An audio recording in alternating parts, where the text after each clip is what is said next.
Le fil conducteur d'une nouvelle vie, c'est comment se reconstruire. Comment, quand il arrive une catastrophe dans une vie et qu'on est déjà avancé dans sa vie, on va arriver à changer d'orientation, à changer tout, de lieu, de tout. Et ça, c'était quelque chose que j'avais envie de traiter depuis longtemps, comment on rebondit.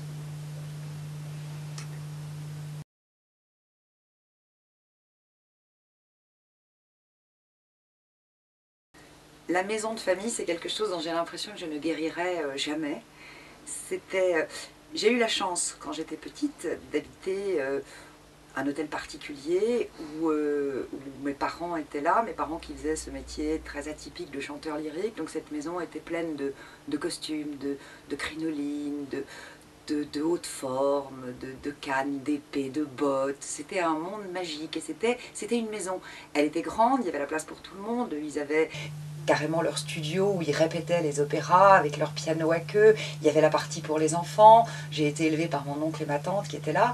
Et donc cette très grande maison que nous avons quittée quand je devais avoir une dizaine d'années est restée vraiment la chose après laquelle je me suis mise à courir, c'est-à-dire la maison, les racines, la famille.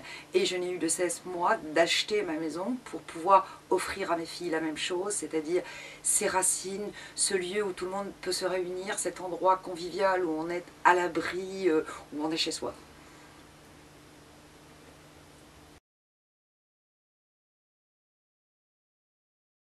Non, personne en particulier ne m'inspire quasiment jamais, je veux dire, dans un roman. C'est toujours un peu des bribes, un patchwork. J'aime bien regarder autour de moi, je fais vraiment éponge, j'écoute les gens, je les observe, même dans un bar, j'écoute, j'observe, et parfois il y a une émotion qui passe, quelque chose que je sens, que je saisis, et je me dis ça, il faut que je le mette dans un livre. Et je crois que le personnage d'Alban Espérandieu est fait de beaucoup de choses, mais c'est une douleur pudique chez ce personnage, parce qu'il n'exprime pas beaucoup sa douleur, il ne dit jamais « je suis malheureux, je ne sais pas quoi faire de ma vie », mais il est dans cette difficulté de se reconstruire.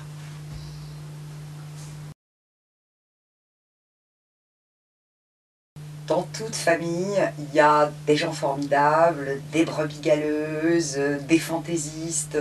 Je crois qu'une famille, c'est très divers. Et pour moi, la famille Espérandieu, c'est ça. Entre l'avocat, Gilles, qui veut toujours payer quelque chose parce qu'il gagne très bien sa vie, qui a ce côté très protecteur avec ses frères, puisqu'ils ont perdu leurs parents jeunes. Donc lui, c'est le paternaliste. Il y a le fantaisiste, Colas, et c'est vrai qu'il y a souvent un fantaisiste dans une famille. Moi, j'ai ma fille cadette qui est une fantaisiste, peut-être comme je l'étais moi-même quand j'étais jeune. Et puis, il y a Alban qui a vécu sa passion, qui a vécu de sa passion, et qui se retrouve un petit peu sur le carreau. Donc, je crois que c'est une famille très diverse, vraiment très famille française, avec des grands-parents, parce qu'aujourd'hui, on a souvent ces grands-parents. Il y a quand même une longévité qui fait que les gens vivent âgés aujourd'hui. Et cet amour qu'ils ont pour leur grand-mère qui les a élevés, oui, elle me semble assez famille française typique.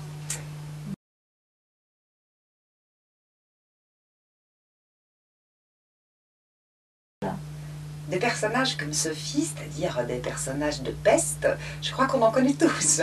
Bien sûr j'en connais, mais je crois que chacun d'entre nous en connaît. C'est la vraie vie. Les gens dans un roman, si on les fait, je ne sais pas moi, très bien, très moraux, très... non, ça n'existe pas. Les gens, ils ont leurs failles, et il y a toujours dans les familles l'insupportable. Dans la famille Espérandieu, c'est Sophie l'insupportable, mais je crois qu'elle elle est pas seulement insupportable, elle est très humaine, elle est très vraie.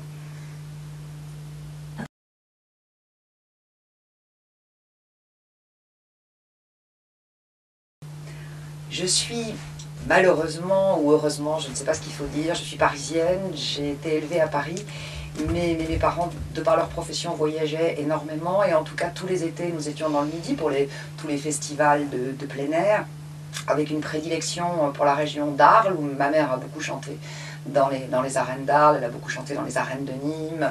Et ce Midi est quelque chose pour moi de marquant. Donc j'ai situé un certain nombre de romans en Provence, dans ce Midi-là, ce Midi qui n'est pas celui de Nice et de Cannes, qui est vraiment celui de la Camargue. Et puis par la suite, il y a des régions que moi j'ai découvertes et que j'ai aimées, soit en vacances, soit pour des raisons professionnelles. Il y a évidemment la Normandie où j'habite, mais la Normandie où j'habite n'est pas la vraie Normandie. La vraie Normandie, elle est plus profondément dans le Calvados, là où j'ai situé une nouvelle vie, alors que moi je suis presque dans la région parisienne. Voilà, j'ai aussi passé beaucoup de vacances en Bretagne. Je pense que la Bretagne est une région qui fascine presque tout le monde. Qui n'a pas un jour passé un été en Bretagne et mangé des crêpes et bu une bolée de cidre? Et je crois que c'est bien de parler aux gens des régions qu'ils aiment. Mais je ne situerai jamais un livre dans une région que je ne connais pas.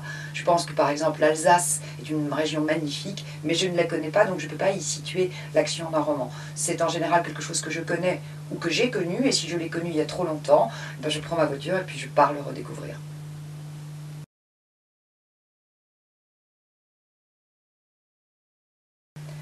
La famille Espérandieu aurait très bien pu être une famille provençale ou auvergnate ou bretonne. Mais tout de même, il y a quelque chose chez le personnage de la grand-mère, chez Joséphine, quelque chose de très normand, où on ne parle pas. Et les réponses qu'elle donne, c'est exactement ça, c'est peut-être d'un oui, peut-être d'un que non, et peut-être d'un que je vais me taire, et finalement elle se tait. Elle se tait parce que pour la première fois dans un livre, je trouvais assez amusant que ce soit le lecteur qui connaisse la vérité, mais pas le héros. Et donc Joséphine, ma grand-mère normande, elle va se taire jusqu'au bout. Ce n'est pas à son petit-fils qu'elle se confiera, c'est à quelqu'un d'autre. Mais la vérité, après tout, elle a protégé pendant tellement d'années ses petits-enfants. C'est pas pour leur dire la vérité maintenant, rien que pour me faire plaisir à moi, auteur. C'était pas possible, c'était pas le bon chemin, donc j'en ai pris un autre.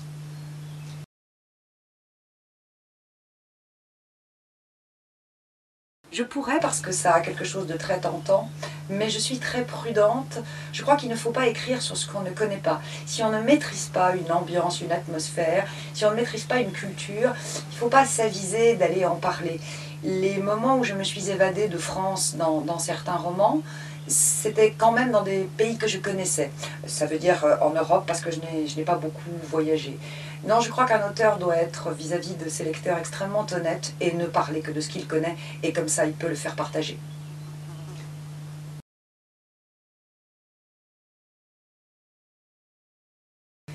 Si j'étais tout à fait libre d'écrire exactement ce que je veux, il m'arriverait sans doute de temps en temps d'écrire des drames, d'écrire des choses plus sombres, plus ramassées, plus dépouillées et plus sombres, parce que il y a une attirance. J'avais, quand j'étais jeune, une grande attirance pour le côté sombre des choses, pour des poètes sombres, pour des drames noirs, pour des situations impossibles, pour des situations cornéliennes. Je crois qu'aujourd'hui, si je le faisais, mon lectorat serait un petit peu déstabilisé et peut-être un petit peu malheureux parce qu'il cherche à travers les histoires que je raconte l'évasion. L'évasion, c'est pas sangloter à la fin d'un livre. Néanmoins, je ne me sens pas prisonnière, il m'est arrivé de le faire. J'ai de temps en temps quelques parenthèses.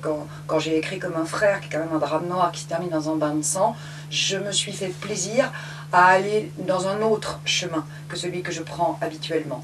Je crois que si demain je prenais un pseudo, eh bien oui, j'écrirais sans doute un huis clos et quelque chose de très sombre et de sans espoir.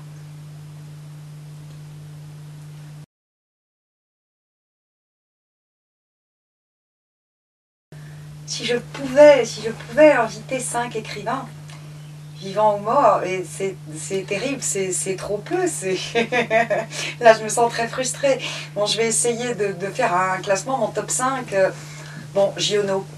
Je voudrais savoir ce que pensait Giono et comment il a fait pour arriver dans ses livres à donner cette vision dure, très dure de la nature, des gens de la terre. J'ai eu une illumination pour Giono, comme j'ai pu en avoir pour Pagnol. Mais Pagnol, je ne l'inviterai pas, il est trop proche de nous.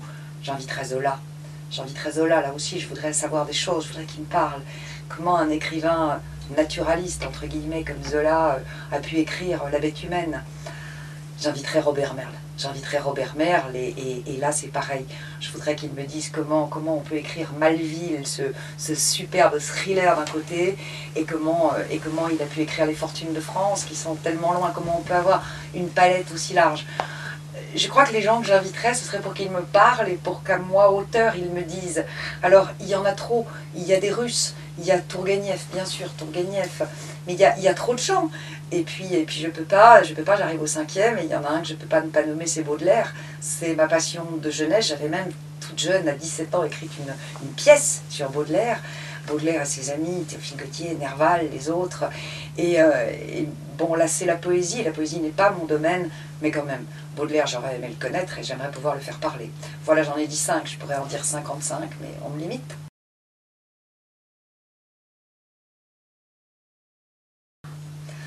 Je leur dirais que le monde d'aujourd'hui, puisque là je parle des gens qui ne sont pas de ma génération, que le monde d'aujourd'hui est devenu un monde chaotique, un monde pressé, un monde oppressant.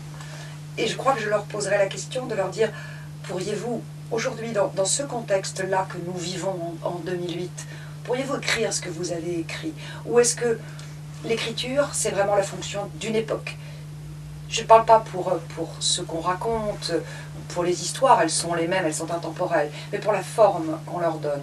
Aujourd'hui, on a l'impression qu'il faudrait presque avoir une écriture cinématographique, avoir une écriture de publicitaire, et c'est quelque chose dont il faut se garder, mais j'aimerais bien savoir ça.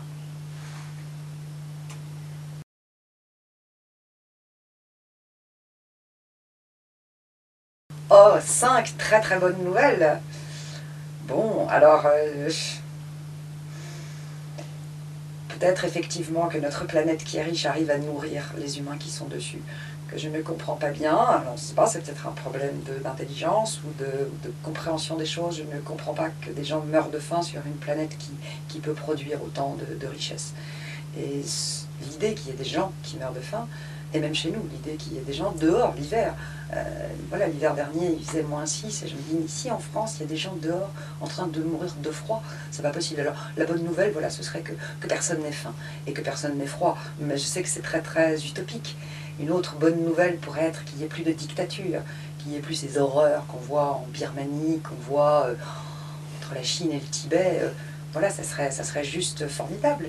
Mais tout ça, ça n'existe pas. Il faut vivre avec son époque, et notre époque, elle est ainsi faite qu'elle est difficile aujourd'hui.